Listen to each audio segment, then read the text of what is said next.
পাথর আমি ঠেলবো কি করে? আমি পারবো না। আরে পারবে পারবে। ভাবো তুমি 1 মাস না খেয়ে, তোমার পেটে খিদে, তোমার ঘরে কিছু নেই, তোমার বউয়ের একটা কাপড় আছে তাও ছেঁড়া। পারবে, তুমি পারবে। আমি পেরেছি, আমি পেরেছি। তুমি পারোনি, তোমার অভাব তোমাকে দিয়ে পাথর সরিয়েছে। এবার যাও, দেখো নিচে একটা কলস আছে, ওটা নিয়ে আসো।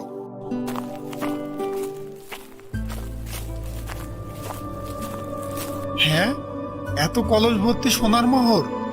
হ্যাঁ, নিয়ে আসো তাড়াতাড়ি। চলো আমরা সবকিছু কিনে সুখে দিন কাটাই। তাড়াতাড়ি নিয়ে আসো।